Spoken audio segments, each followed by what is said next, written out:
bersama kita ada Ustazuna Ustaz Safi Saleh dari Singapura. Kita minta kepada beliau dengan segala hormat untuk memandu kita, membimbing kita, membacakan kepada kita ayat suci Al-Quran, surat Al-Haqqah, surat yang ke-69, ayatnya adalah 21 sampai 30. Marilah kita Bapak Ibu semuanya masuk ke screen atau membuka mushaf kita masing-masing. Saya mempersilakan kepada Ustazuna Ustaz Safi Saleh dari Singapura untuk membacakan kepada kita ayat suci Al-Quran dan kita ikuti dengan saksama. Pada Ustazuna, fadhal. Syukran Ustaz, syukran. Alhamdulillah. Assalamualaikum warahmatullahi wabarakatuh. Waalaikumsalam warahmatullahi wabarakatuh.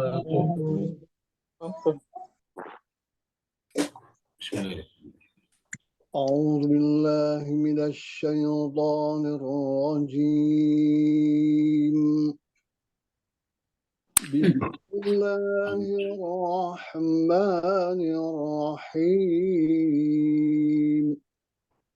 A'udzu billahi minasy shaitonir rajim. Bismillahirrahmanirrahim. Huwa fi 'ishatin radiyah.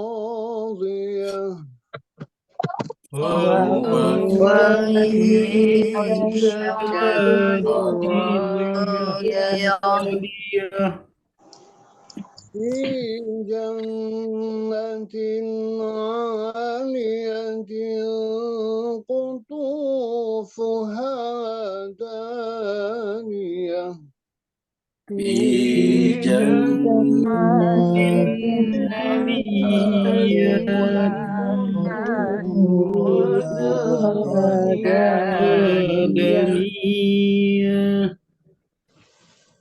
كلوا واشربوا هنيئا بما أسلفتم في الأيام الخالية كلوا واشربوا هنيئا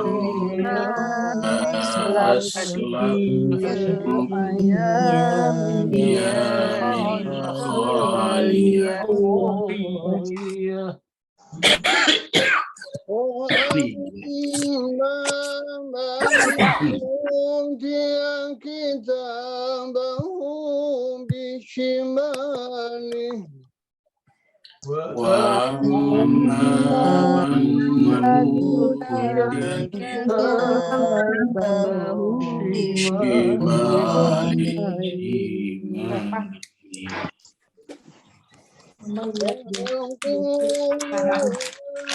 ليتني لم أوت كتابيه ويقول يا ليتني لم أوت كتابيه ولم أدر ما حسابيه يا ليتها كانت القاضية ولم أدر ما حسابيه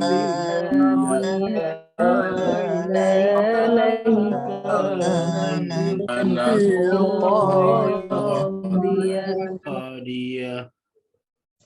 ما أغنى عني ماليه هلك عني سلطانيه ما أغنى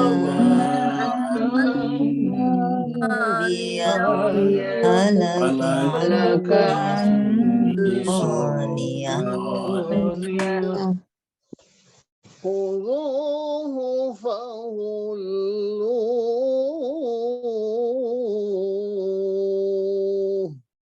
خذوه فغلوه Sadaqallahul Aliyyul Azim. Sadaqallahul Aliyyul Azim. Azim. Allahumma Allahumma salli wa sallim wa zid wa barik ala ala Rasulillah Rasulillah wa alihi ala Rasulillah wa alihi Muhammad wa ali Muhammad. اللهم صل على محمد وآل محمد اللهم صل على محمد وآل محمد. Kita aturkan terima kasih yang sebanyak-banyaknya kepada Ustazina Ustaz Safi Soleh. Semoga Allah SWT senantiasa melihat beliau dengan pandangan cinta dan kasih sayang, Amin, amin, dan amin. menempatkan beliau di semulia-mulia tempat nanti di akhirat. Amin. Begitu juga bapak-bapak, ibu-ibu, semuanya dimanapun berada. Amin. Semoga dengan ayat-ayat yang kita baca, Allah Subhanahu Wa Taala mencatatkan kita sebagai hamba-hamba yang doa-doanya dijabah di sepanjang tahun 2020. Jemaah sekalian, kita teruskan surat yang ke-69, surat Al-Haqqah. Ingat jemaah sekalian, supaya kita gampang ingat, sudah menjadi bahasa kita, namanya Al-Haq. Hak. Ini hanya ditambah saja tamat marbutoh menjadilah Al-Haqqah. Aslinya adalah Al-Haq. Makanya kita terjemahkan yang sebenarnya, yang sesungguhnya, yang aslinya. Dan bahasa Inggrisnya juga bagus, yaitu The Reality. Lalu kemudian ayat ini turun di Mekah. Karena turun di Mekah berarti berkaitan dengan masalah jiwa, masalah iman. Karena kita tahu surat-surat dan ayat yang turun di Mekah itu berkaitan dengan penyempurnaan jiwa. Selama 13 tahun Nabi di Mekah itu belum ada hukum-hukum. Semua ayat yang berkaitan dengan hukum-hukum ada di Madinah, yaitu setelah Nabi hijrah. Ini menunjukkan bahwa yang paling penting yang menjadi fondasi keberagaman kita adalah berkaitan dengan jiwa. Seperti mana dikatakan bahwa agama itu dimulai dengan ma'rifat kepada Allah, karena dengan ma'rifat kepada Allah, jiwa kita akan mencapai derajat kesempurnaan, atau paling tidak mendekati derajat kesempurnaan. Terakhir kita sudah sampai di ayat yang ke-20, yaitu bahwa salah satu persoalan manusia sebetulnya adalah ketika mereka tidak meyakini bahwa mereka akan dihisab nanti di akhirat. Manusia semuanya percaya bahwa di dunia ini ada hukum. Tidak ada satu jengkal bumi pun yang tidak merupakan bagian dari suatu negara, dan setiap yang namanya negara itu pasti merupakan entitas hukum namanya. Artinya kalau ada pelanggaran di sana berakibat pada hukum, dan setiap jengkal wilayah juga diatur oleh hukum, undang-undang, peraturan, dan sebagainya. Tetapi pada saat yang sama manusia percaya di dunia ada hukum, tetapi mereka tidak percaya bahwa setelah mereka meninggal dunia masih ada hukum lagi berikutnya. Oleh sebab itulah manusia terbagi dua, antara yang percaya adanya hukum di akhirat dan yang tidak percaya adanya hukum di akhirat. Nah, jemaah sekalian, bagi orang-orang yang beriman yang membicarakan pada ayat-ayat sebelumnya, di sini Allah SWT berfirman, A'udzubillahi minasyaitonirrajim, Bismillahirrahmanirrahim, menggunakan kata-kata inni zanantu anni mulaqin hisabiyah. Jadi orang yang beriman itu, ataukah orang yang bertakwa itu adalah orang yang yakin, menyangka, mempersiapkan bahwa setelah kehidupan dunia masih ada kehidupan berikutnya. Dan kehidupan berikutnya ini adalah merupakan akibat, konsekuensi logis daripada kehidupan di dunia. Makanya sudah dengan hisab. Hisab itu artinya perhitungan. Perhitungan itu kan adalah akibat. Ya, perhitungan itu kan adalah hasil. Jadi kalau misalnya kita mengatakan 3 tambah 3, itu kita berhitung. Hasil perhitungannya misalnya adalah 6. Maka 6 itu adalah konsekuensi logis daripada perhitungan 3 tambah 3 tadi. Nah, di akhirat itu jemaah sekalian dikatakan ada perhitungan. Artinya bahwa yang dihitung di akhirat adalah apa yang kita lakukan di dunia. Maka orang beriman harus meyakini, harus memiliki, harus menjadikan ini prinsip. Ya, siapa saja di antara kita orang beriman harus menjadikan ini sebagai prinsip, yaitu ini sesungguhnya aku ini zanantu menyangka yakin, ani bahwa sesungguhnya aku ini mulakin, cepat atau lambat pasti akan menemui. Karena kita sampaikan bahwa waktu itu berjalan secara lurus, linear ke depan sana. Sebagaimana misalnya tahun 2023, 10 tahun yang lalu tentu tak terbayangkan oleh kita. 2013 misalnya. 2013 pasti kita berpikir 2023 masih hidupkah kita pada saat itu. Nah, faktanya sekarang kita sudah masuk tahun 2023.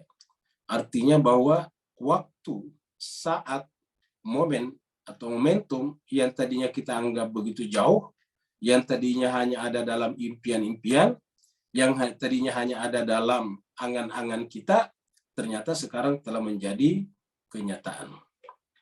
Yaitu bahwa hari ini, malam ini kita sudah berada pada hari kedua tahun 2023. Seperti itu. Dan artinya apa? Waktu ini berjalan terus, suatu saat di suatu tahun baru tertentu kita sudah tidak ada juga. Kita meninggal dunia sesaat atau beberapa saat sebelum pergantian tahun. Akan terjadi juga.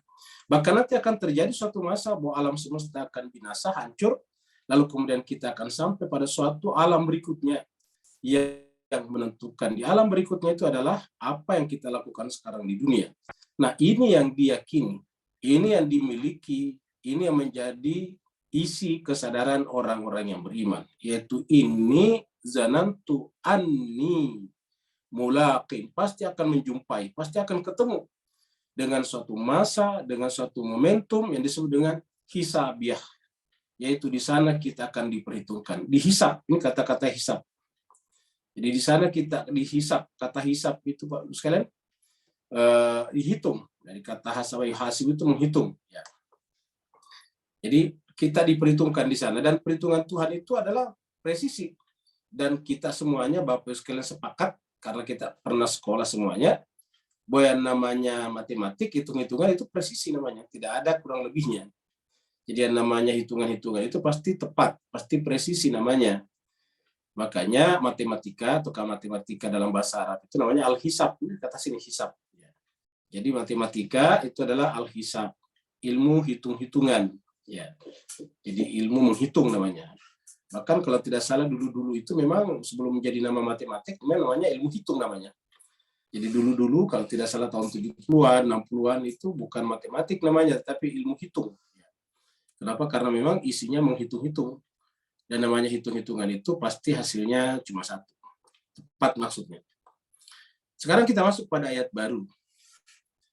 Nah, Allah menjelaskan bahwa nanti di akhirat bagi mereka yang tadi memiliki keyakinan akan ada kehidupan di sana, maka apa yang dilakukannya, apa yang terjadi, yaitu memetik buah. Jadi tadi kita lihat gambar-gambar yang kita lihat itu adalah memetik buah dari apa yang kita lakukan di dunia. Fahuwa fi 'aisyatin radiyah, maka di sana kehidupannya adalah radiyah. Ini kata-kata Aisyah ini Pak Bos sekalian menjadilah kata-kata Maisha. Jadi Bapak yang biasa bahasa Arab, kalau kita tanya apa pekerjaan kamu, apa pekerjaan Anda, bagaimana caranya hidup, maka kemudian bahasanya adalah Maisha. Apa Maisyahnya? Nah, jadi kata-kata Maisha itu dari kata Aisyah, artinya kehidupan. Bagaimana caranya menjalani kehidupan. Itu dari kata Aisyatin. Jadi fahuwa fi Aisyatin radhiyallahu. Huwanya siapa? Kembali kepada yang tadi meyakini bahwa kehidupan di dunia akan dipertanggungjawabkan nanti di akhirat. Pertanggungjawabnya itulah yang disebut tadi dengan hisabia.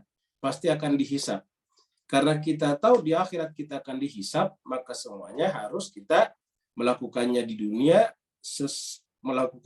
sesuai dengan pertanggungjawaban nanti di akhirat. Jadi kalau kita tidak bisa pertanggungjawabkan, ya jangan kita lakukan. Jadi semua yang kita lakukan harus bisa dipertanggungjawabkan di akhirat. Ingat Allah SWT sebetulnya tidak melihat perbuatannya, tapi melihat alasannya. Nah, alasan itu kan pertanggungjawaban. Jadi ulangi, alasan itu pertanggungjawaban, bukan perbuatannya. Contohnya pada saat iblis disuruh sujud dan tidak sujud. Padahal Allah sudah perintahkan, isjudu li Adama, sujudlah kepada Adam. Ketika iblis tidak sujud, Allah tidak langsung menghukum iblis. Allah tanya dulu, wahai iblis, apa sebabnya? Perhatikan juga sekalian, apa sebabnya? Kata apa sebabnya itu kan menunjukkan pertanggungjawaban. Apa sebabnya kamu tidak sujud ketika kuperintahkan untuk sujud? Ma mana'aka alla tasjuda iz amartu. Apa masalahmu? Ya. Apa keberatanmu? Apa sebabnya sehingga kamu tidak sujud ketika kuperintah untuk sujud?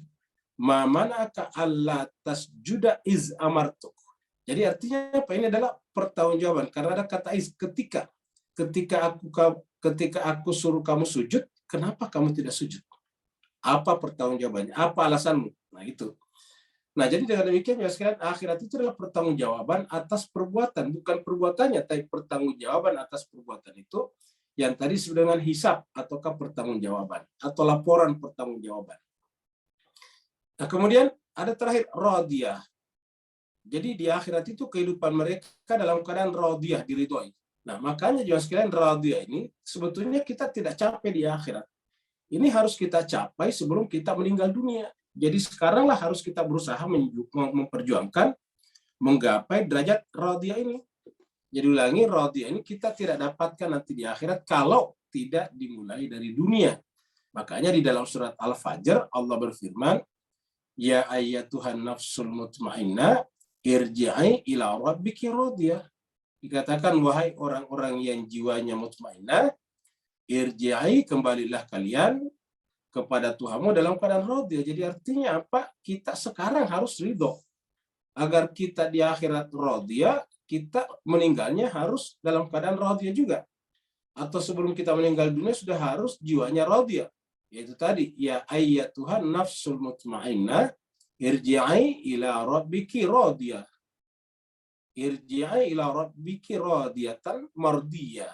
Baru kemudian kalau kita ridho, Allah akan ridho kepada kita. Ketika kita ridho, radiyah. Ketika Allah ridho kepada kita, kita namanya mardiyah.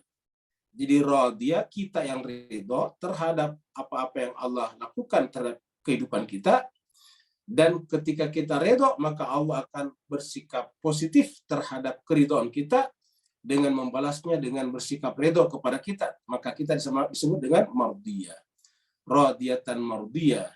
Nah, setelah kita melewati masa-masa radiyatan mardiyah, barulah Allah memerintahkan kita masuk ke dalam golongan hamba-hamba yang dicintanya. Fadkhuli fi ibadi wadkhuli jannati. Jadi ini penting sekali. Nah, jadi jemaah sekalian, kata-kata Aisyah ini menjalani kehidupan kita sehari-hari. Dari A sampai Z, A to Z. Dari 1 sampai 10 kita harus menjalani kehidupan kita. Pagi sampai pagi lagi. Malam sampai malam lagi. Kita menjalani kehidupan kita dalam keadaan ridho. Apa itu ridho jemaah sekalian? Yaitu bahwa jiwa kita sudah menyaksikan bahwa semua yang ada dan terjadi di sekitar kita di alam ini adalah merupakan perbuatan Allah Subhanahu wa taala. Maka siapa yang menjalani kehidupannya dalam keadaan radiyah, maka fi jannatin aliyatin. Maka tempatnya adalah di dalam surga yang aliyah. Fi jannatin aliyatin. Jadi dia akan berada dalam jannah, surga yang aliyah. Kita lihat kaitannya dengan ini tadi. Ya, di dalam surat Al-Fajr tadi, ya ayyatuhan nafsul mutmainnah irji'i ila rabbiki radiyatan mardiyah fadkhuli fi ibadi wadkhuli jannati. Seperti ini. Kita baca juga di dalam surat Al-Bayyinah, itu mirip juga. Dalam surat Al-Bayyinah dikatakan innal ladzina amanu wa amilus solihati ulaika hum khairul bariyah. Jazaohum inda rabbihim jannatu adnin tajri min tahtihal anhar khalidina fiha abada radhiyallahu anhu wa radu'an zalika liman khasyiya rabbah. Jadi itu mirip-mirip semuanya. Jadi innal ladzina amanu wa amilus solihati ulaika hum khairul bariyah jazaohum inda rabbihim jannatun adnin tajri min tahtihal anhar. Jadi jannah yang mengalir di bawahnya sungai-sungai, Allah mengatakan itu adalah sebagai imbalan terhadap orang-orang yang ridho dan Allah ridhoi. Ridallahu anhum wa radu'an. Karena Allah ridho kepada mereka, karena sebelumnya juga mereka ridho kepada Allah Subhanahu wa taala. Nah, kalau kita sudah mencapai derajat seperti ini, ridho, dan Allah meridhoi kita dalam keadaan mardiyah, maka kemudian kita akan ditempatkan di dalam jannah. Jannah kita artikan dengan taman, keindahan. Kenapa jannah? Karena terkait dengan jamil. Seperti kata-kata cucu Nabi, Sayyidah Zainab mengatakan, ma ra'aitu illa jamila. Ma ra'aitu illa jamila. Tidak ada lagi yang aku saksikan kecuali keindahan. Artinya apa? Yang ada hanya Allah. Dan Allah itu adalah apa? Keindahan. Nah, keindahan itu dalam kehidupan manusia sehari-hari adalah taman. Jadi dia adalah ibarat, kalau kita mengatakan indah, itu pasti dalam persepsi kita adalah taman. Selalu kita anggap itu taman. Paling tidak alam semesta ini adalah ibarat taman, sehingga kemudian melahirkan keindahan. Fi jannatin. Lalu kemudian aliyatin. Aliyah ini, kalau kita hilangkan tak marbutanya, ini tak marbuta karena sifat terhadap jannah, tak marbuta di sini, tak marbuta di sini. Kalau kita hilangkan tak marbutanya, dia menjadi laki-laki, menjadi ali. Ali itu adalah bentuk fa'il daripada ali, begitu, ali. Jadi kata-kata ali sama dengan kabir, besar, ali, tinggi. Orang yang mencapai derajat itu ataukah orang yang ikut pada itu adalah namanya ali. Nah, dikatakan di sini fi jannatin aliyatin.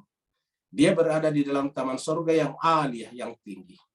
Nah, jemaah sekalian berbahagia, jadi kata-kata ali ini nama Allah yang kemudian Nabi memberikan itu kepada sepupunya dan juga adalah menantunya, yaitu Sayyidina Ali bin Abi Thalib. Jadi satu-satunya sahabat Nabi yang oleh Nabi diberikan nama kepadanya yaitu adalah Sayyidina Ali, yang merupakan sepupunya.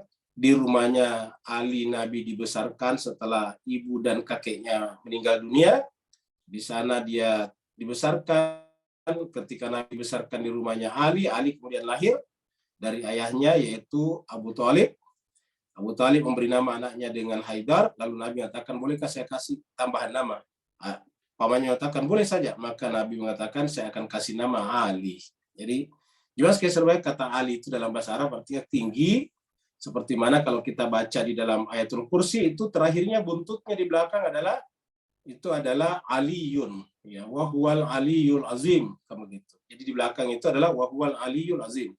Jadi Ali itu adalah nama Allah Subhanahu wa taala, yang kalau dijadikan fa'il menjadi ali. Kalau diperempuankan menjadilah aliyatun. Di sini adalah karena ada fi-nya, jadi aliyatin fi jannatin aliyatin. Jadi cuma sekian serba dari sini kita lihat semuanya kemana arahnya. Dan ini sama kata-kata aliyatin dengan jannah yang berkaitan tadi dengan radha itu sama. Ya. Karena pada saat surat Al-Bayyinah turun, yang mengatakan innal ladzina amanu wa amilus solihati ulaika hum khairul bariyah. Ditanya, Nabi bertanya, sahabat bertanya kepada Nabi, ya Rasulullah, siapakah yang dimaksud? Innal ladzina amanu wa amilus solihati ulaika hum khairul bariyah itu.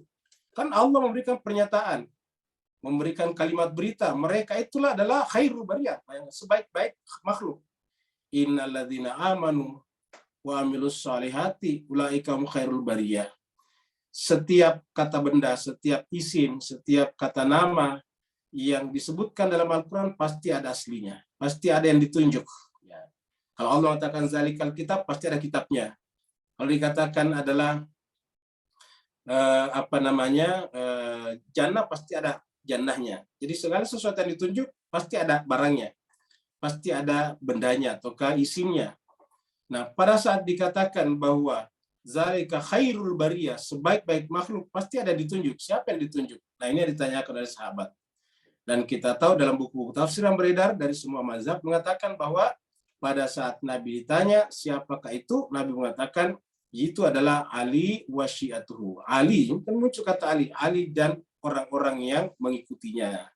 Mengikuti jejaknya, mengikuti akhlaknya, mengikuti prinsip-prinsipnya, mengikuti kebaikan-kebaikannya dan sebagainya, mengikuti caranya beragama. Jadi fi jannatin aliyatin. Berikutnya lagi kita masuk pada ayat berikutnya. Ini adalah ilustrasi orang makan di taman. Ya, ini hanya ilustrasi saja. Bapak Ibu sekalian, kalau kita melihat orang makan di ruang terbuka, di taman, apalagi di bawah-bawah pohon, di sekitarnya ada kembang-kembang yang indah, kita lihat saja makannya pakai madu misalnya. Nah, ini kurang lebih gambarannya orang-orang hidupnya radhiyah nanti di akhirat. Jadi artinya apa? Menjalani kehidupannya dengan radhiyah tadi, senang. Kata-kata radhiyah secara bahasa artinya senang, ya, menyenangkan, bahagia.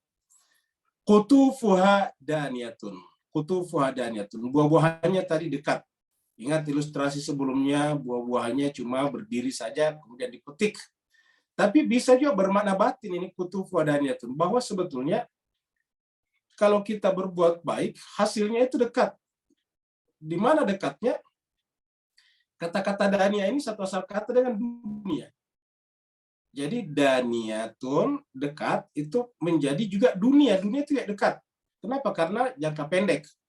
Jadi bisa kita artikan hasilnya itu dinikmati di dunia. Di mana? Secara batin, yaitu di dalam jiwa kita. Jadi sebetulnya kalau kita beragama dengan ridho, radiyatan mardiyah tadi, maka yang pertama merasakannya itu adalah jiwa kita. Apa sebabnya? Penderitaan dan kebahagiaan itu letaknya bukan di lutut. Ulangi lagi Pak sekalian, penderitaannya bukan di lutut, bukan di kulit, bukan di daun telinga, bukan di rambut, tetapi penderitaannya itu di dalam jiwa. Ya, jadi sakitnya manusia itu sesungguhnya adalah di dalam jiwanya. Kalau cuma di tubuhnya, gampang memperbaikinya. Ya, dokternya akan bisa melakukan tindakan yang tepat untuk perutnya. Kalau kita sakit di tubuh, misalnya kita ada luka di lutut kita tadi atau cedera di kaki kita, datang ke dokternya akan bisa membantu kita untuk memperbaiki kembali. Kita dengarkan biasa ada pemain sepak bola atau bola sepak itu yang patah misalnya. Lalu kemudian beberapa saat kemudian bisa main sepak bola lagi. Kenapa? Karena sudah dioperasi, sudah diperbaiki oleh dokternya. Kesimpulannya, sakit yang berkaitan dengan fisik, sakit yang berkaitan dengan jasmani kita, itu bisa kita minta bantuan dokternya. Kita bisa minta bantuan orang lain untuk menyembuhkannya. Tapi yang namanya sakit di dalam jiwa, dalam pengertian jiwa di sini bukan penyakit psikologi, tetapi penyakit di mana kita tidak merasa bahagia, maka itu tidak bisa dibantu oleh siapapun juga. Kalau bahagia itu bisa kita minta bantuan kepada orang lain, tentu semua orang bahagia. Kenapa? Karena di mana-mana ada psikolog, di mana-mana ada psikiater, di mana-mana ada ahli dalam bidang kejiwaan. Tapi pada faktanya, Bapak Ibu Jemaah sekalian, setiap saat kita menyaksikan ada orang yang melakukan tindakan-tindakan seperti bunuh diri misalnya. Kemudian seperti kehilangan akal sehatnya seperti itu. Nah, apa sebab ini terjadi? Masalahnya di dalam jiwa. Maka dikatakan bahwa kalau kita memperbaiki jiwa kita juga, tadi ingat kata-kata radiyatan mardiyah dimulai dengan kata-kata ya ayyatuhan nafsul mutmainnah. Nafs itu adalah jiwa yang mutmainnah dulu. Nah, jiwa mutmainnah ini akan tercapai apabila didahului dengan menebarkan cinta dan kasih sayang kepada sesama dengan cara pandang bahwa mencintai Allah dengan cara mencintai makhluknya. Mungkin banyak orang mencintai sesama tapi tidak sampai kepada derajat mutmainnah. Kenapa? Karena mencintainya sesama itu hanya karena mutualisme simbiosis saja di antara mereka. Tetapi kalau dalam pandangan Islam, kita mencintai sesama, kita mencintai makhluk, kita mencintai semesta, karena cinta kita kepada mereka adalah merupakan refleksi cinta kita kepada Allah. Jadi artinya apa? Cinta kita kepada Allah yang asyaddu itu, yang luar biasa itu, harus ditunjukkan dengan cinta kepada makhluk-makhluknya. Karena mencintai makhluknya, hakikatnya mencintai Tuhannya, atau mencintai Tuhannya harus dibuktikan dengan mencintai makhluknya. Sehingga cinta kita kepada makhluk adalah satu kesatuan, terintegrasi, holistik dengan cinta kita kepada Allah Subhanahu wa Ta'ala. Nah, kalau ini kita lakukan, maka kita akan mencapai derajat bahagia. Nah, bahagia itu adalah di dunia, maka qutufuha daniyatun. Jadi Bapak Ibu yang saya berbahagia, kalau ada di antara Bapak Ibu yang masih suka resah, gelisah, masih suka hatinya uring-uringan, jiwanya masih suka tidak puas dengan keadaan apapun. Kata tidak puas dengan keadaan itu bisa keadaan dengan anaknya, keadaan dengan tetangganya, keadaan dengan lingkungan di sekitarnya, keadaan dengan situasi ekonominya, keadaan dengan suami atau istrinya, keadaan dengan orang tuanya, bahkan apapun juga. Kalau kita merasa seperti itu sebetulnya masalahnya di dalam jiwa kita. Dan itu menunjukkan bahwa kita tidak sedang memetik buah yang indah. Kita tidak sedang memetik buah yang indah. Ketika kita tidak sedang memetik buah yang indah, itu bermula dari karena kita tidak berada dalam kondisi fi 'aisyatin radiyatin tadi. Harusnya kita harus fi 'aisyatin radiyah. Nah, kalau itu kita lakukan qutufuha daniyatun, baru kita merasakan di dunia ini. Kulu washrabu hani'am bima aslaftum fil ayyamil khaliyah. Nah, jemaah sekalian, kalau kita sudah mencapai derajat ini, maka semuanya akan menjadi indah. Kulu, makanlah. Washrabu, minumlah. Hani'an, dalam keadaan senang. Hani'an itu dalam keadaan apa ya? Kata-kata hani'an itu apapun yang kita makan enak. Ada orang makannya enak itu kalau sesuai dengan hasratnya. Misalnya hasratnya makan di restoran, hotel berbintang 7. Ya. Maka ketika dia makan di pinggir jalan tidak merasa senang. Itu dia. Merasa tersiksa. Kenapa tersiksa? Bukan karena makanannya, tapi merasa minder. Merasa dianggap orang lain, dia menganggap orang-orang di sekitarnya melihatnya sebagai orang papah, orang miskin. Itu kan perasaan itu subjektif sebetulnya. Padahal orang-orang di sekitar kita itu nggak pernah berkata begitu. Orang-orang di sekitar kita nggak pernah merendahkan kita hanya karena makan di pinggir jalan, makan di warung tenda, sama sekali tidak pernah. Ya, kita biasa rasakan kalau jalan di jalan, mana kita mau memikirkan orang lain, mau makan di warung tenda kah, mau makan di restoran berbintang kah, itu kita tidak peduli. Toh, yang kenyang dia, bukan kita. Yang bayar juga dia, bukan kita. Seperti itu. Nah, tetapi terkadang ada perasaan-perasaan seperti itu. Nah, perasaan ini kan menunjukkan adanya cacat dalam jiwa kita. Nah, makanya kata-kata hani'an itu artinya dimanapun makan nyaman. Yang penting halal tentunya. Karena ini menyangkut masalah syariat. Jadi harus hani'an, harus mendatangkan kesenangan. Kata orang kita makan nasi putih dan ikan asin pun enak. Ya. Kita makan nasi putih dengan dengan mencicipi sedikit-sedikit garam pun enak. Kenapa? Karena itu adalah di jiwa. Ya. Kalau jiwanya bermasalah, makanannya akan bermasalah.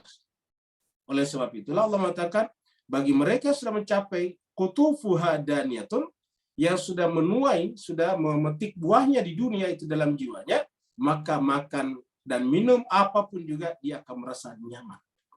Kulu washrabu hani'a, sehingga tidak pernah merasa tersiksa dengan jenis makanan.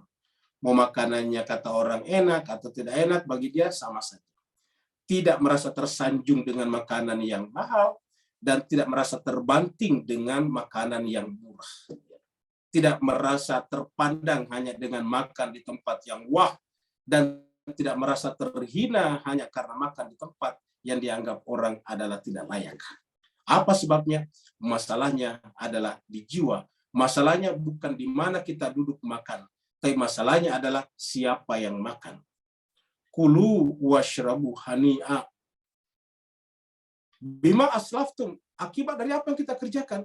Jadi kalau kita artikan tadi daniyatun di sini di dunia, maka aslaftum di sini adalah akibat apa yang kita perlakukan kepada diri kita. Aslaftum. Aslaf ini dari kata salafa itu ada apa namanya? Dari sini muncul kata salaf. Ya. Tentu kalau di akhirat ya tentu dikatakan di akhirat makanlah, minumlah dengan senang, dengan puas sebagai akibat dari apa yang kalian dulu lakukan fil ayyamil khaliyah, di hari-hari yang lalu di dunia, di hari-hari terdahulu, ya, al-khaliyah dulu di dunia. Nah, jemaah sekalian, kalau kita ungkapkan lebih luas lagi ini adalah bahwa kita bisa makan dan minum dengan bahagia dimanapun kita makan dan minum, apabila sumber makanan dan minuman itu adalah berasal dari mata air yang bening. Dan ini berkaitan dengan agama lagi. Maka dikatakan kalau ingin menuai di dunia, maka beragamalah dengan sumber yang bisa mendatangkan kesenangan. Karena senang atau tidak senangnya, bima aslaftum, tergantung daripada pilihan kita. Tergantung dari apa yang dulu kita pilih. Nah, agama itu adalah ibarat makanan. Agama itu adalah ibarat minuman. Kalau kita makan dan minum dari sumber yang salah, dari sumber yang sudah terkontaminasi, terpolusi, maka otomatis tidak bisa mendatangkan hani'a. Jadi kalau kita ingin hani'a, maka kita harus makan dan minum dari sumber-sumber agama yang benar. Kalau bahasa kitanya yang halal, jangan makan dari sumber-sumber yang haram. Apa namanya haram? Ilegal. Apa namanya halal? Legal. Jadi makanlah dari sumber-sumber yang legal. Makanya di dalam Al-Quran Allah berbicara misalnya tentang rumah. Masuklah ke dalam rumah melalui pintunya. Karena kalau kalian masuk tidak melalui pintunya dan makan di dalamnya, statusnya adalah haram.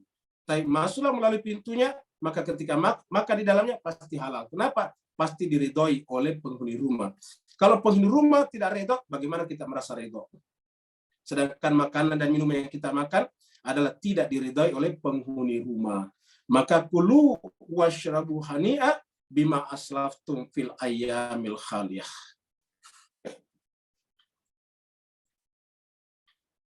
Nanti di akhirat, Bapak Ibu sekalian, itu tadi yang ridho ya.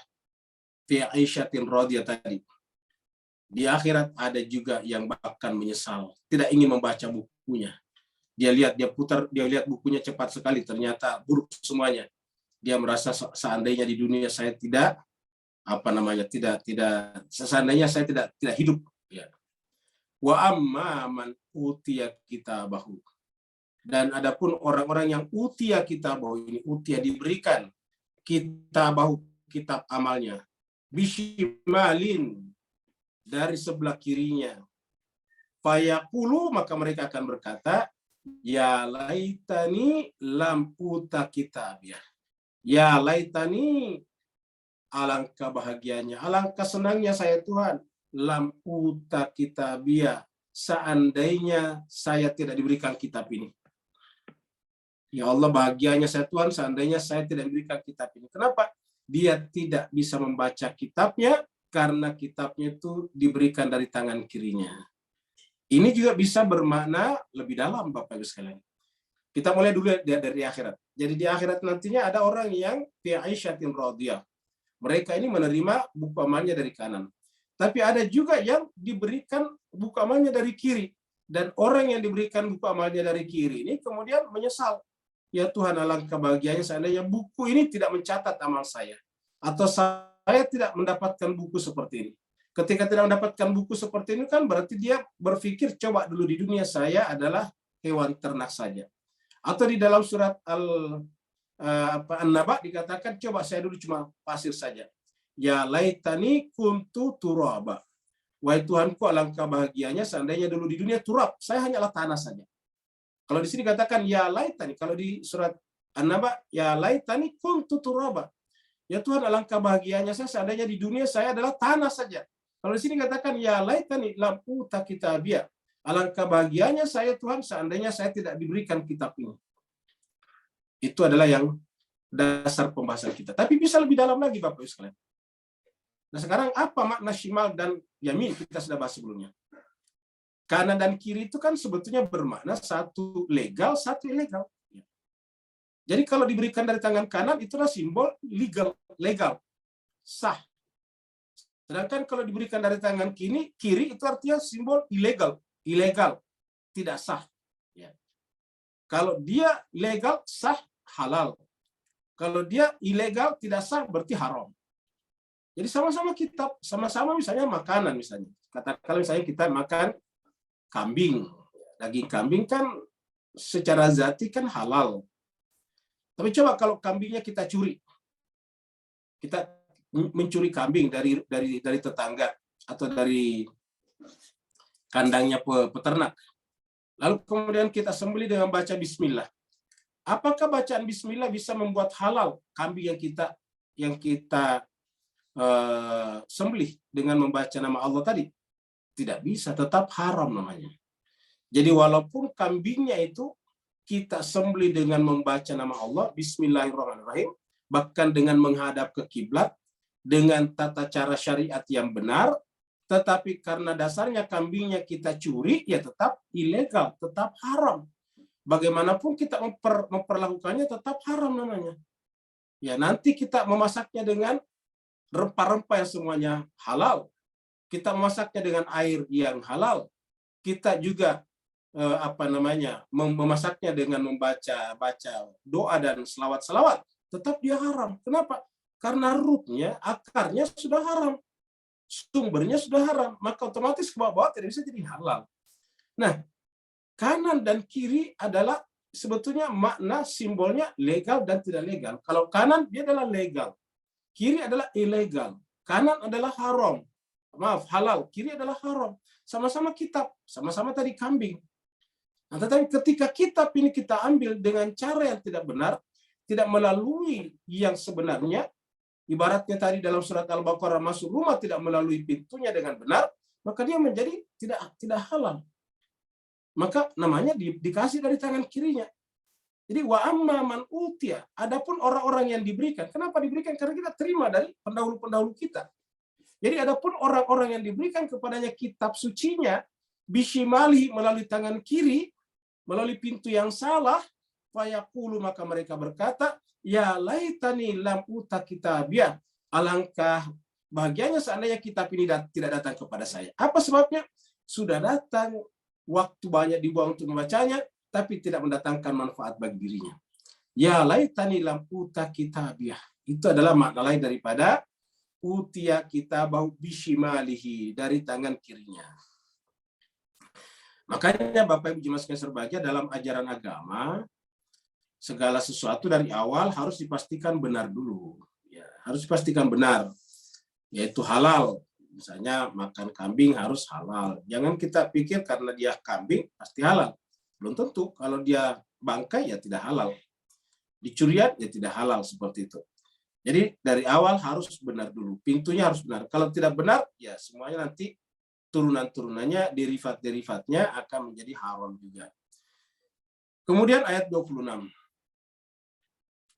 Nah, Jemaah sekalian berbahagia, ini adalah contoh orang-orang yang menyesal. Dan dia berpikir, coba kematian atau kekuburan adalah terakhir bagi saya. Coba saya tidak usah dibangkitkan lagi di akhirat. Cukup di sini saja, sampai di kuburan saja. Biarlah saya selesai, biarlah saya hilang bersama dengan tanah. Seperti itu. Walam adri ma hisabia. Dia menyesal. Ini tadi hisabia tadi. Hisabnya tadi.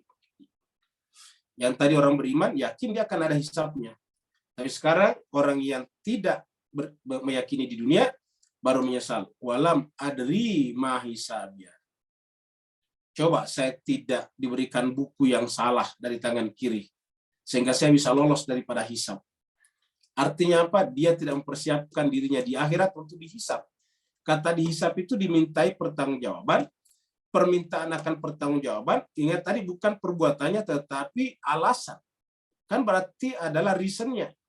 Reasonnya kan berarti halal atau haramnya. Ya, bukan kenapa Anda makan kambing, tetapi kambing apa yang Anda makan. Kenapa makan kambing milik orang? Kenapa tidak makan kambing yang dibeli dengan baik misalnya? Nah, jadi itu namanya hisabiyah. Jadi walam adri ma hisabiyah. Coba kalau saya tidak dikasih buku kitab ini dari sebelah kiri tadinya, ya saya tidak perlu dihisab. Dan dengan demikian, hisabnya ini adalah konsekuensi, hisabnya yang buruk ini adalah konsekuensi logis daripada kitab yang diambilnya dari tangan kirinya tadinya.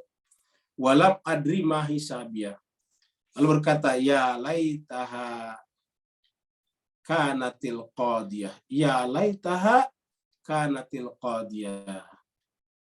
Wahai seandainya kanatil qadiyah.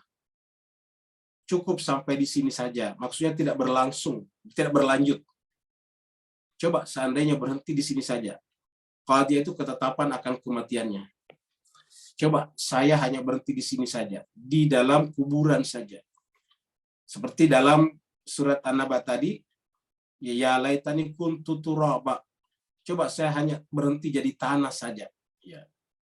Atau tadi, coba saya tidak diberikan dari tangan kiri saya seperti itu, maka saya tidak perlu mendapatkan hisab dari ini. Ya. Jadi jemaah sekalian, ini mirip semua dengan kata-kata Naba. Kita buka dulu surat An-Naba kalau sudah lihat. Kita buka surat An-Naba di sini.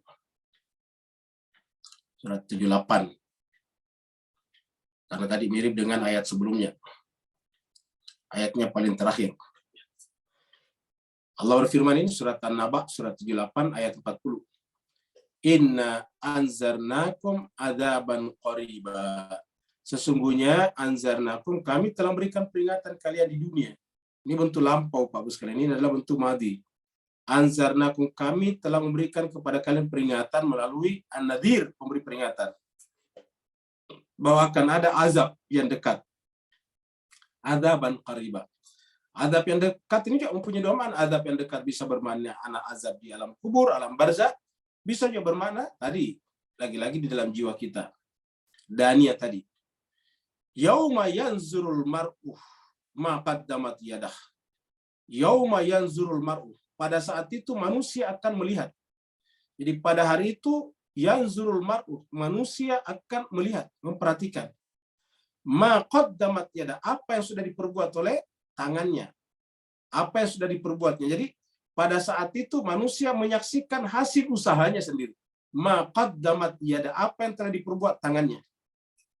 Nah, karena melihat bahwa yang didapatkan adalah hasil usahanya sendiri, wa yaqulul kafiru, maka berkatalah orang yang tidak mempersiapkan diri ke sana, yaitu tidak siap untuk menerima hisab tadi, apa katanya? Ya laitani, ini mirip tadi. Ya laitani kuntu turaba. Ya laitani, alangkah bahagianya, alangkah baiknya, kuntu, seandainya dulu ini untuk lampau, dulu aku turaba, debu saja, tanah saja. Ya laitani kuntu turaba. Alangkah senangnya, alangkah bahagianya seandainya dulu saya hanya debu atau tanah saja. Jadi ini sama. Ya laitaha kanatil qadiyah. Alangkah bahagianya seandainya kanat, dulu saya al-qadiyah, berhenti pada keputusan pertama. Qadiyah itu keputusan pertama, yaitu kematian. Karena ingat, kematian itu kan keputusan Tuhan yang tidak bisa kita lawan. Ya, semua kita menghindar dari kematian. Buktinya kalau kita sakit, kita berobat, dan kita berharap supaya usia kita masih lebih panjang lagi. Kesimpulannya kita semuanya berharap usia panjang, dan itu wajar, dan itu adalah tidak salah. Nah, tetapi cuma sebagai yang salah adalah ketika usia ini kita tidak gunakan untuk mempersiapkan hisabiyah tadi, hisab kita. Nah, ketika kita tidak mempersiapkan hisab kita, dan ternyata sampai di sana, ya tadi waktu berjalan terus, akhirnya sampai di sana bahwa ternyata kita sampai pada suatu realitas hidup yang benar-benar ada hisabnya, dan ternyata kita tidak siap, maka kemudian kita menyesal. Ya laitaha kanatil qadiyah. Ya laitaha kanatil qadiyah. Alangkah bahagianya seandainya saya tidak berlanjut kehidupannya. Dan ini ayat-ayat yang nadanya mirip dengan ini dalam Al-Quran banyak. Jadi nadanya mirip dengan ini banyak. Contohnya misalnya ada orang dibangkitkan dalam keadaan buta. Dia berkata, ya Allah, kenapa aku dibangkitkan dalam keadaan buta? Padahal di dunia aku adalah melihat. Mari kita lihat di sini. Kita lihat di dalam surat Toha ini. Allah berfirman, ini surat Toha, surat 20 ayat 124. Waman a'rada an dzikri, dan siapa yang berpaling dari peringatanku, zikri. Peringatanku berarti adalah kitab suci yang dibawa oleh pasangan kitab suci. Fa inna lahu ma'isyatan, ini muncul lagi ma'isyah ini. Siapa yang berpaling daripada peringatanku, maka sesungguhnya baginya ma'isyah. Ini tadi ma'isyah. Kalau tadi fi aisyatin, tadi fi aisyatin radiyah. Kalau ini adalah fa inna lahu ma'isyatan dangka. Siapa yang berpaling daripada peringatanku, maka sungguhnya baginya ma'isyah, ya, penghidupan dangka yang sulit, sempit. Wa nahsyuruhu, dan kami akan kumpulkan dia yaumal qiyamati, di hari kiamat, a'ma, dalam keadaan buta. Jadi dalam keadaan buta. Wa nahsyuruhu yaumal qiyamati a'ma, dia dalam keadaan buta dikumpulkan di akhirat. Maka dia protes, qala, wahai Tuhanku, Rabbi, ini kalanya dia berkata, Rabbi wahai Tuhanku, lima khasyartani a'ma. Kenapa engkau mengumpulkan, membangkitkan aku dalam keadaan a'ma, buta? Wa qad kuntu basira, padahal dulu di dunia saya melihat. Tuhan, kamu kumpulkan aku, kamu bangkitkan aku dalam keadaan a'ma, buta. Wa qad kuntu basira, padahal dulu di dunia saya melihat. Wa qad kuntu basira. Dulu di dunia aku melihat. Qala, apa jawaban Allah? Kadzalika, begitulah. Atatka ayatuna, ketika ayat-ayat kami datang kepada kamu.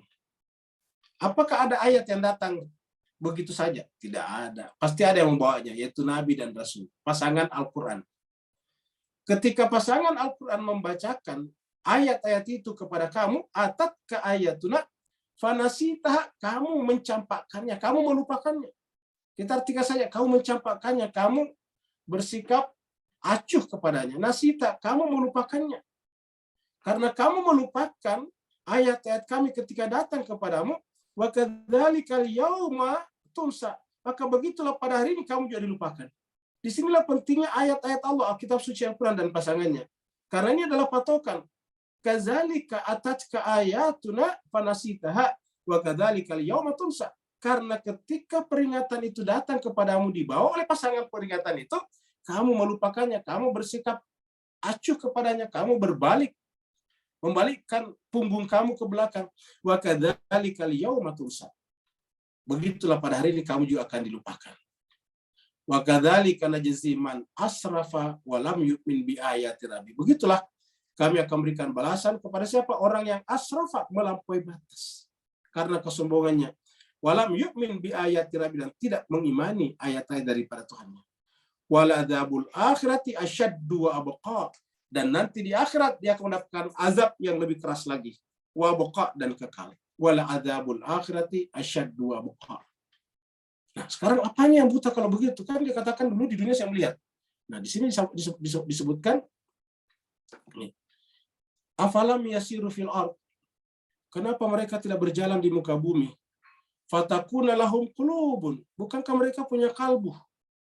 Yaqiluna biha, yang kalbu itu fungsinya adalah digunakan untuk berpikir, memahami, akal. Biha au adzan, bukankah dia diberikan telinga, kuping, yasma'una biha, yang digunakan untuk melihat, mendengar. Fa innaha, maka sungguhnya la ta'mal absar. Kalau ada orang yang buta, kata Allah, bukan matanya yang buta. Walakin, akan tetapi, ta'mal qulub, yang buta adalah kalbunya, hatinya, allati, yang ada fi sudur, di dalam kesadarannya. Nah, jadi jemaah sekalian, inilah apa namanya, kenapa banyak orang menyesal nanti di akhirat. Karena tidak memanfaatkan tadi jiwanya atau akal pikirannya. Jadi ya laitaha kanatil qadiyah. Ya. Alangkah bahagianya seandainya saya tidak dibangkitkan sekarang dan diperhitungkan seperti ini. Seandainya saya hanya berhenti sebagai tanah di kuburan saja. Kanatil qadiyah.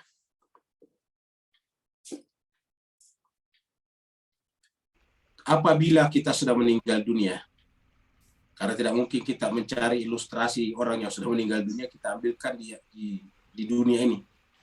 Kalau orang sudah meninggal dunia, Pak Bu sekalian, adalah ibarat menghadap kepada samudra yang tak bertepi, kepada alam yang luas. Dan dia tidak melihat lagi harta bendanya. Dia tidak melihat lagi kekuasaannya.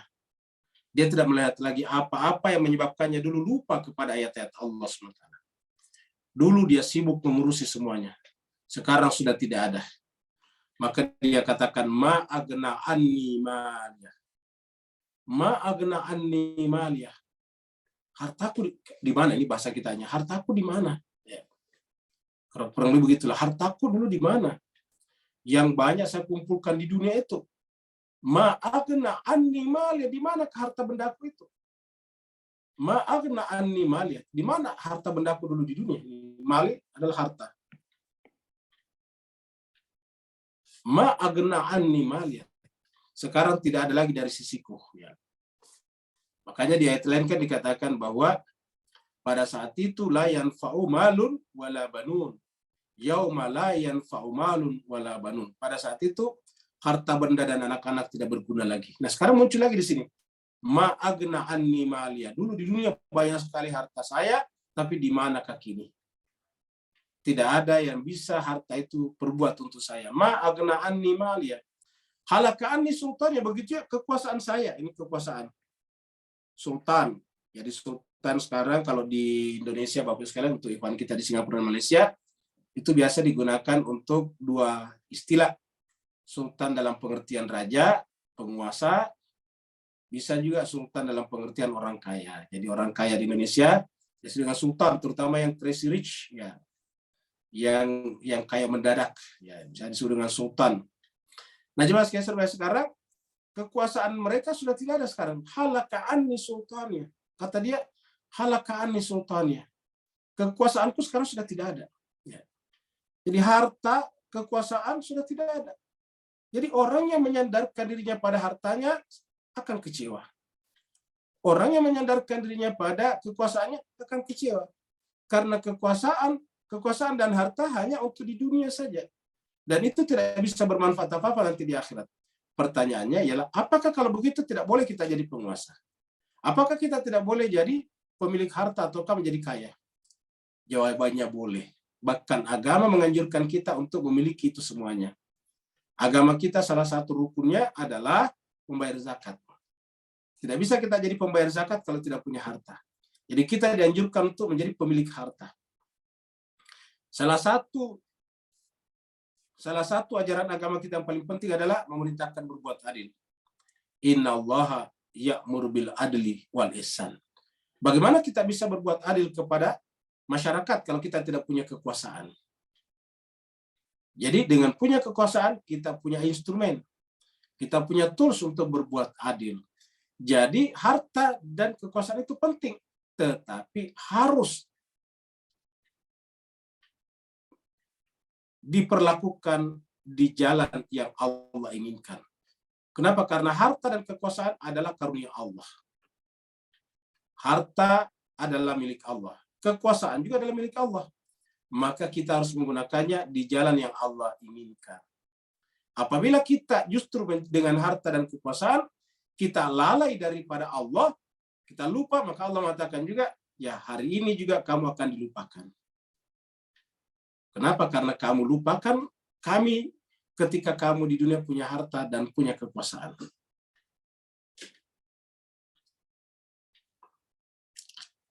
Apa yang terjadi sebelum kita selesaikan ayat ini? Allah mengatakan, maka tangkaplah mereka, rantailah mereka, belenggulah mereka, dan lemparkan mereka ke dalam neraka yang menyala-nyala. Khuzu, tangkaplah dia. Khuzu itu tangkaplah dia, peganglah dia. Fagulluhu, rantailah dia, belenggulah dia.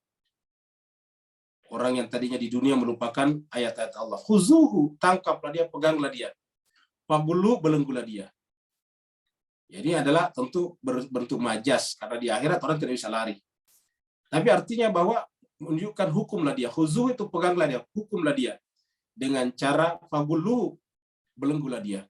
Ingat di dalam surat Al-Insan, surat yang ke-76, nanti kita temukan di depan, pada beberapa surat lagi, itu adalah salah satu tanda orang yang tidak menggunakan akalnya adalah kufur. Lawannya adalah abrar. Innal abrara lawannya. Tapi orang yang kufur dikatakan inna tadna lil kafirina salasilan wa aglalan. Aglalan itu dari kata gulu.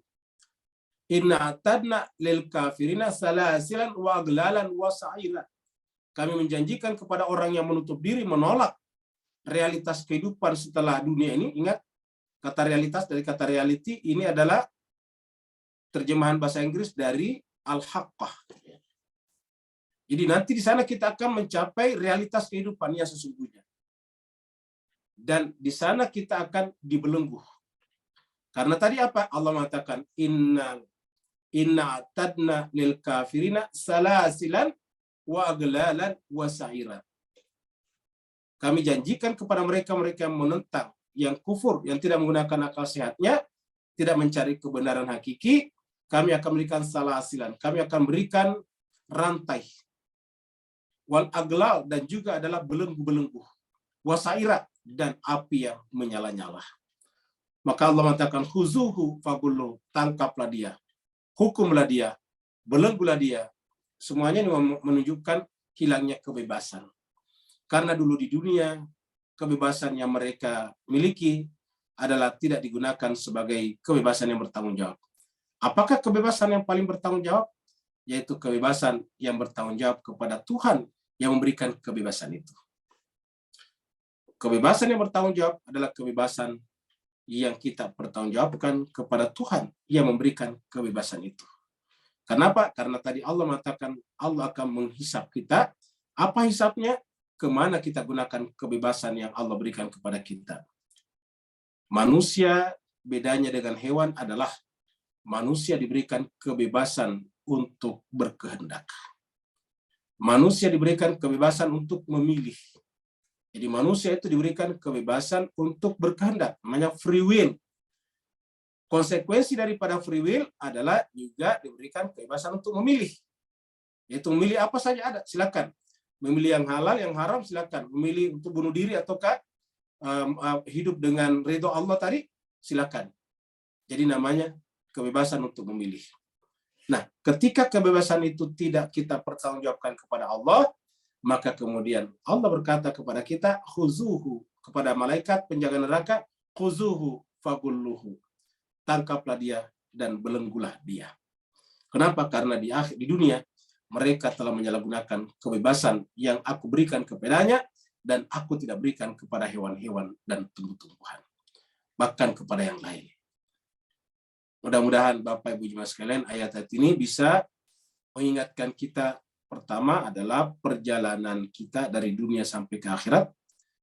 Ini adalah perjalanan dalam waktu. Dan setelah kita meninggal, perjalanannya masih berlanjut. Kita melampaui waktu. Jadi perjalanan waktu itu adalah perjalanan batas. Seperti kalau kita masuki suatu negara yang berbatasan dengan negara kita, maka kita harus berhenti di sana. Lalu kemudian kita akan dipersilakan masuk kepada negara berikutnya. Maka kemudian nanti apanya, yaitu kita akan diperlakukan sesuai dengan hukum-hukum yang berlaku pada negara yang baru tersebut. Tidak bisa kita menuntut diperlakukan dengan hukum yang terjadi pada negara kita sebelumnya. Nah, begitulah juga. Tidak bisa kita minta diperlakukan seperti kehidupan di dunia pada saat kita pindah kepada akhirat. Kita di dunia merasa punya harta dan kita ingin dihormati dengan harta kita, di akhirat tidak seperti itu. Di dunia kita punya sultan tadi, kekuasaan, dan kita minta diperlakukan dengan kekuasaan kita, di akhirat tidak seperti itu. Maka di sana kita akan diperlakukan sesuai dengan hukum-hukum, ketetapan-ketetapan Allah yang berlaku di sana. Nah, siapa yang tidak siap menerima kenyataan ini, maka kemudian mereka akan menyesal dan berkata, ya Allah, alangkah bahagianya seandainya aku hanya berhenti pada kematian yang pertama, yaitu berhenti di kuburan dan menjadi tanah saja, kuntu turaba. Mudah-mudahan Bapak Ibu sekalian kita semuanya, dengan ayat demi ayat yang kita baca satu persatu ini, kita tidak termasuk orang-orang yang menyesal dan merugi nanti di akhirat. Terima kasih banyak Bapak Ibu sekalian yang mau bertanya, dipersilakan. Waalaikumsalam. Waalaikumsalam warahmatullahi wabarakatuh. Silakan Pak. Barakallahu fiik.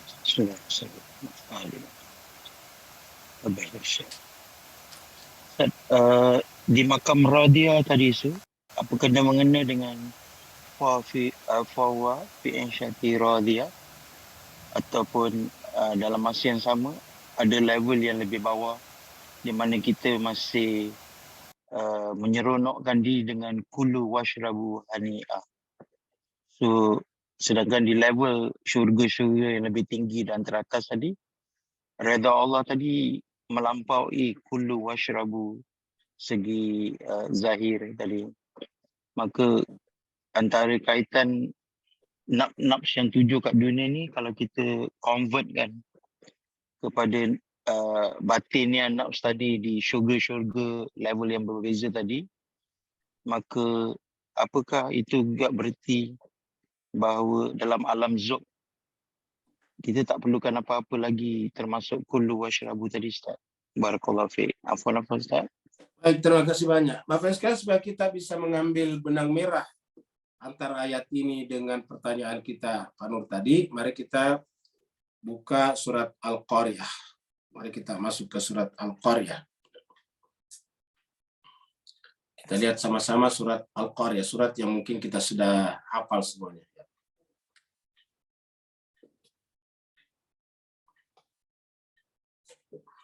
Kita sudah terangkan sebelumnya bahwa Al-Qariyah ini terkadang diartikan juga dengan hari kiamat. Dan di sini nanti kita ketemu dengan kata-kata fi isyatir radiyah juga. Allah berfirman, Al-Qariyah. Al-Qariyah, kita artikan Al-Qariyah itu adalah kejadian, peristiwa. Disebut dengan hari kiamat. Mal-Qariyah, apa itu Al-Qariyah? Sama ini mirip. Al-Haqqah. Mal-Haqqah. Wa ma adraka mal-Haqqah, ini mirip. Ya, jadi kalau sebelumnya, wa ma adraka mal-Haqqah. Ya, ini mirip-mirip urutannya. Al-Haqqah, mal-Haqqah, wa ma adraka mal-Haqqah. Nah, sekarang tinggal haqqahnya diganti qariyah. Mirip. Al-Qariyah, mal-Qariyah, wa ma adraka mal-Qariyah. Kita sudah terangkan adrak itu idrak, apa yang kamu ketahui tentang Al-Qariyah. Yaitu tadi dengan Al-Haqqah. Yauma yakunun nas. Jadi ini adalah Allah yang menjawab sendiri. Ini Al-Qariyah. Apa itu Al-Qariyah? Apa yang kamu tahu tentang Al-Qariyah? Allah sendiri yang menjawab. Al-Qariyah ialah yauma yakunun nasu. Hari ketika manusia yakun nas, manusia menjadi kal farash, seperti farash, seperti anai-anai, seperti belalang, seperti kunang-kunang, al-farash yang hewan-hewan terbang kecil, al-mabsus yang berterbangan. Menjelang musim hujan biasanya banyak yang keluar dari tanah itu, kemudian mendatangi cahaya lampu-lampu, itu adalah seperti itu juga, anai-anai namanya. Ya. Laron, ya itu laron, anai-anai. Ini seperti laron-laron yang berterbangan. Yauma yakunun nasu kal farashil mabsus. Kenapa? Pada saat terjadi hari kiamat, manusia keluar dari kuburannya masing-masing. Keluar dari tanahnya masing-masing dalam tanda petik, seperti mana laron. Coba waktu belum ada lampu malam, itu laronnya tidak kelihatan. Di mana kita di laron semuanya? Mana tadi anai-anai itu? Dia ada di dalam tanah semuanya. Tapi begitu malam datang, lampu mulai menyala. Lampu-lampu jalan menyala. Tiba-tiba anai-anai, laron-laron itu keluar dari dalam tanah. Tanah tiba-tiba muncul. Ribuan, jutaan, bahkan mungkin miliaran, menyerbu balon-balon atau bohlam-bohlam yang menyala, lampu-lampu yang menyala. Seperti itulah kurang lebih manusia nanti. Karena bayangkan manusia sekarang saja 8 miliar. Dihitung dari awal sampai sekarang sudah 100-an miliar manusia. Kalau mereka nanti pada saatnya keluar daripada tanah, maka seperti ini. Yauma yakunun nasu kal farashil mabsus wa takunul jibalu kal ahnil manfush. Dan menjadilah gunung-gunung itu seperti buluh, kal ahnil manfush. Buluh itu cuma sekalian seperti misalnya kapas, ya, mirip begitulah. Kapas itu kan ringan. Kalau dia berterbangan berhamburan kemana-mana, ya tidak langsung jatuh ke bumi. Kenapa? Karena dia ringan. Nah begitulah manusia pada saat itu. Wa takunul jibalu kal ahnil manfush. Tiba-tiba kehilangan tempat berpijaknya di bumi. Dia berterbangan kemana-mana untuk menunggu pengadilan Allah atasnya. Tetapi ada kata-kata. Setelah tadi di sini, ada kata-kata fa'ammaman, maka adapun orang yang sakulat mawazinu. Adapun orang yang sakulat mawazinu, yang berat timbangannya. Kenapa bisa berat timbangannya? Banyak sholatnya. Kalau banyak sholatnya berarti ya tidak perlu mencari kebenaran, perbanyak saja sholat. Apa yang harus dengan sakulat? Ya, dan Nabi mengatakan bahwa taraktu fikumus sakalain. Ada 2 yang sangat berat kata Nabi. Ya. Taraktu fikumus sakalain. Jadi fa'amma man sakulat. Siapa yang berat mawazinu. Ada 2 yang berat timbangannya kata Nabi, yaitu kitabullah wa itrati ahli baiti, yaitu adalah kitab Allah dan keluargaku. Wa fa'amma man sakulat mawazinuhu. Adapun orang yang berat timbangannya. Ada juga mengatakan yaitu kitabullah wa sunnati. Ya bisa juga. Tapi apa sunnahnya Nabi yang paling berat?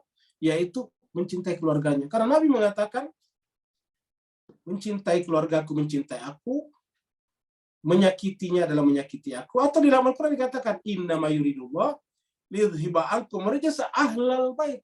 Dengan demikian disebutkan ahlul bait, maka salah satu yang berarti itu adalah ahlul bait. Itrati ahli baiti, kata Nabi. Fa amma man saqulat mawazinu. Adapun orang-orang berat timbangannya pada saat itu, fahuwa fi 'aisyatin radiyah. Tadi ketemu tadi yang ditanya kapan? Fahuwa fi 'aisyatin radiyatin. Jadi fa amma man saqulat mawazinu fahuwa fi 'aisyatin radiyatin. Ya. Sebaliknya, wa amma man khaffat mawazinu, kalau tadi diberikan dari tangan kirinya, wa amma man khaffat mawazinu fa ummuhu hawiyah, maka tempat berkumpulnya adalah hawiyah, jurang yang dalam, itu neraka. Wa ma adraka ma hiya, tahukah kamu apa itu jurang yang dalam? Narun hamiyah, api yang teramat sangat panas. Jadi jemaah sekalian, hanya satu yang menyelamatkan kita, yaitu adalah fa'amma man saqulat mawazinu. Dan Nabi mengatakan, taraktu fikumus saqalain, kutinggalkan kepada kalian dua hal yang sangat berat. Dan inilah yang menyebabkan kita selamat di sini. Fa'amma man saqulat mawazinu. Dan dengan dua unsur ini jugalah yang kemudian menjadi tadi sumber makanan dan minuman kita yang tadi ditanyakan Pak Nur kepada kita, yaitu seperti kata-kata tadi, fahuwa fi isyatir radiyah tadi, posisinya sama tadi nih. Ayat 21 di sini sama tadi dengan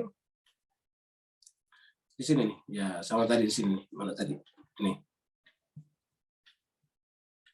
Sama tadi dengan ini fahuwa fi isyatir radiyah. Ayat 7 di sini. Ya, ini ayat 7 di sini. Ayat 21 di sini. Fahuwa fi isyatin radiyah. Wa jannatin aliyatin, ini sudah jelas ini, aliyatin. Ya. Tapi sebaliknya tadi di sini, ya. Yang lain tadi itu yang tidak makan dan tidak minum dari sini, maka kemudian mereka diberikan kitabnya dari tangan kirinya. Maka jemaah sekalian, apa yang kita makan dan minum di sini adalah sumber yang tadi disebut dengan fa'amma man saqulat mawazinuhu. Kenapa saqulat? Ya, karena dia makan dan minum dari apa yang disebut Nabi dengan taraktu fikumus saqalain. Nah, dengan demikian jemaah sekalian, ayat-ayat ini adalah benar-benar satu pemahaman yang sempurna antara satu ayat dengan ayat lain, antara ayat, surat, dan hadis Nabi. Jadi, ini tidak bisa saling menyalahi. Kenapa? Karena satu kesatuan. Al-Quran adalah kitab suci dari Allah, sedangkan Nabi dan hadis-hadisnya adalah merupakan pasangan daripada Al-Quran itu sendiri, sehingga tidak boleh berselisih. Kalau berselisih, maka itu pasti ada yang salah. Ya, tidak boleh berselisih. Bisa yang salah adalah cara kita memahaminya, bisa juga yang salah adalah hadisnya yang tidak sahih. Dengan demikian, Al-Quran tidak mungkin salah. Tapi yang bisa salah adalah hadis yang sampai kepada kita adalah tidak benar, atau hadisnya benar, tapi kita memahaminya tidak tepat. Berikutnya lagi, Pak sekalian. Ya Ustadz, ada satu pertanyaan dari Pak Burhan. Baik, sekarang kita masuk ke screen-nya Bu Dokter, silakan Bu. Jadi Pak Burhan ada dua pertanyaan ya. Yang pertama, ketika manusia itu melakukan gradasi insaniyahnya, yaitu dosa. Ya. Jadi gradasi kita kepada Allah itu berdasarkan dosa benar. Jadi kalau banyak dosa, rendah gradasi kita. Sedikit dosa tinggi. Nah, yang paling tinggi adalah yang tidak berdosa sama sekali. Apakah perbuatan dosa itu adalah murni dari dirinya sendiri ataukah pengaruh iblis? Jawabannya, pengaruh iblis ada, tetapi Tuhan menghukumi yang merupakan pilihan sempurna kita. Jadi iblis hanya mempengaruhi, tapi apakah kita terpengaruh atau tidak tergantung kepada kita. Jadi pada saat kita terpengaruh, berarti keputusan terpengaruh adalah dari diri kita. Karena ada orang yang tidak terpengaruh. Iblis mengatakan, saya akan goda semuanya. Illa ibadaka minhum mukhlasin. Tapi ada yang tidak bisa saya goda. Ada yang tidak bisa saya pengaruhi. Siapa? Yaitu ibadaka minhumul mukhlasin.